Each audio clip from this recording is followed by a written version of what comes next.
Beast killer episode 11 के साथ हाजिर हूँ। चलो बिना किसी बकचोदी के एपिसोड शुरू करते हैं। एपिसोड की शुरुआत वहीं से होती है जैसा हमारा पिछला एपिसोड खत्म होता है। एपिसोड की शुरुआत में बुड्ढा कह रहा होता है कितना रूड गैस मेरे पास आया है क्योंकि हानसेन ने सारे बीस्टों को मार दिया और वो उसके पीछे आगे खड़ा है। आगे वो बुड्ढा खड़ा होते हुए कहता है मैं तुम शिकारी कुत्तों का कितनी देर से इंतजार कर रहा था। और आगे कहता है तुम सड़क के कुत्ते आगे का तुम मेरे पास आ ही गए। और वो सीधा खड़ा हो जाता है। तभी हानसेन कहता है तुमने क्यों उन लोगों को हॉस्पिटल में मारा। जिसपे वो बुड्ढा कहता है क्या तुम अभी इस सब के बारे में पूछ रहे हो, जरूरी तुम एक शिकारी कुत्ते हो। और वो आगे कहता है और बात रही रीजन की तो हमने उन लोगों को इसलिए मारा ताकि हम खुद जिंदा रह सकें। आगे वो कहता है हालांकि मेरे पास और भी कारण थे लेकिन जब से मैं ऐसा बना हूँ तब से मुझे लोगों को मारने में बहुत मजा आता है। और एक क्रीपी से स्माइल देते हुए वो कहता है और ज्यादातर मैं उन्हें सिर्फ मजे के लिए मारता हूँ। आगे वो बुड्ढा हानसेन से कहता है तुमने बहुत सारे लोगों को मारा है तो मुझे बताओ क्या उसमें मजा आया तुम्हें। ये सब सुनने के बाद हानसेन और भी गुस्सा हो जाता है और अपनी मुट्ठियां टाइट कर लेता है। हानसेन बुड्ढे को पंच मारने वाला होता है तभी वो बुड्ढा बहुत स्पीड से हानसेन के मुंह पे एक लात मार देता है जिसकी वजह से हानसेन के मुंह से बहुत ज्यादा खून निकलता है। अभी हानसेन अपने आप को संभाल ही रहा होता है तभी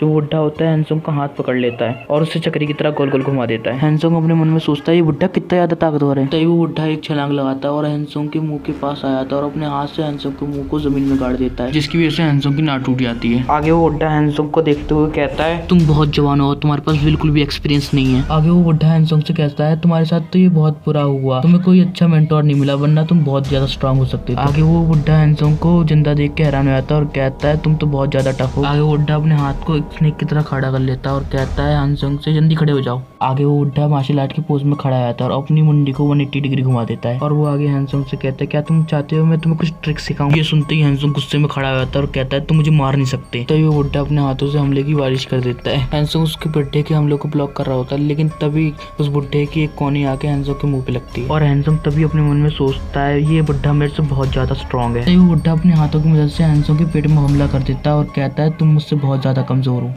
लेकिन तभी हानसेन अपने हाथों में अपने ब्लेड निकाल लेता है और उस बुड्ढे के ऊपर एक स्लैश मारता है। लेकिन हानसेन ये देख के हैरान हो जाता है क्योंकि वो बुड्ढा उसके अटैक से बच गया होता है और हानसेन के पास आ जाता है और कहता है वो बुड्ढा आगे कहता है क्या बात है तुम्हारे पास तो बहुत अच्छे ब्लेड्स हैं। और वो आगे कहता है क्या तुम इसको संभाल सकते हो। और वो बुड्ढा बहुत तेज चिल्लाता है जिसकी वजह से हानसेन भी अपने कान पे हाथ रख लेता है। लेकिन वो बुड्ढा यहीं पर नहीं रुकता बल्कि हानसेन के पैर पे लात मार के उसका पैर भी तोड़ देता है। ये सब होने के बाद हानसेन अपने मन में सोच रहा होता है मुझे क्या करना चाहिए, मेरी सारी हड्डियां टूट चुकी हैं और मैं लड़ भी नहीं सकता और यहाँ से कहीं जा भी नहीं सकता, मैं यहाँ पर मरने वाला हूँ। तभी वो बुड्ढा हानसेन के सिर पे एक पंच मार देता है लेकिन तभी कहीं से एक तलवार आती है और उसके पंच को रोक देती है। ये देख के हानसेन और बुड्ढा दोनों हैरान हो जाते हैं क्योंकि जिसने उस बुड्ढे के पंच को रोका था वो सन केओंग थी। आगे सन केओंग कहती है यार ये सच में बहुत बकवास रहा है। तो आगे हानसेन की तरफ देखते हुए कहती है तुम पैथेटिक कमीने, तुम इतने बहादुर बन के आए थे यहाँ पर, अब बताओ क्या हुआ। और आगे कहती है तुम पीछे हट जाओ, तुम्हारे बस का कुछ भी नहीं है। और सन केओंग उस बुड्ढे के सामने आगे खड़ी हो जाती है और कहती है ए बुड्ढे अब तुम्हारा अपोनेंट मैं हूँ। ये बात सुनते हुए बुड्ढा हंसने लग जाता है और कहता है एक नया टॉय, अब तो और भी मजा आएगा। सन केओंग स्टैब करने की पोजीशन ले लेती है और कहती है आज जितना चाहे तुम उतना हंस लो क्योंकि आज तुम मरने वाले हो। आगे सन केओंग अपनी तलवार को घुमाते हुए उस बुड्ढे पे एक स्लैश लगाती है लेकिन वो बुड्ढा उछल के सन केओंग के अटैक को डॉज कर लेता है। लेकिन सन केओंग उस पर दोबारा अटैक करती है और उसको बीच में से काटने की कोशिश करती है लेकिन वो दोबारा उस अटैक को डॉज कर जाता है और वो बुड्ढा हरामी अपने पैरों हाथों सबसे हमला करने लग जाता है। लेकिन सन केओंग भी उसके अटैक को डॉज और ब्लॉक कर रही होती है।